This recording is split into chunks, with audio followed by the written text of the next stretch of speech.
আসসালামাইকুম সুপ্রিয় দর্শক শ্রোতা ও মণ্ডলীরা সবাই কেমন আছেন? তো দেখতে পাচ্ছেন এখানে আমাদের বরকত ভাই আর হচ্ছে আমির হামজা আর হচ্ছে শাহজালাল অনেক কষ্ট করে এখানে একটা মাছা তৈরি করতেছে।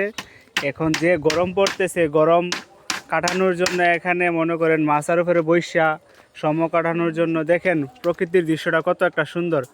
এখানে অনেক বাতাস আছে, আর যা মনে করেন এখানে বৈশা সময় কাটাইতে পারবেন।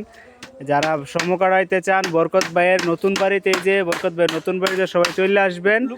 আর সমস্যা নাই, এখানে যদি বাথরুম টাথরুম চাপ টাপ ধরে কোনো সমস্যা নাই। এখানে খোলা ময়দানের মধ্যে প্রকৃতির মধ্যে হারিয়ে যাওয়ার মতন একটা বাথরুম আছে, টয়লেট আছে, অনেক সুন্দর টয়লেটটা, ভিউটা অনেক সুন্দর। লোকেশন হচ্ছে এখানে সোনার বাংলা পোলট্রি ফার্ম এক্সপ্রেসের সামনে এখানে। আর এখানে হচ্ছে সামনে হচ্ছে মিজান কার বাড়ি আছে। তো সবাই আসবেন। আসসালামু আলাইকুম।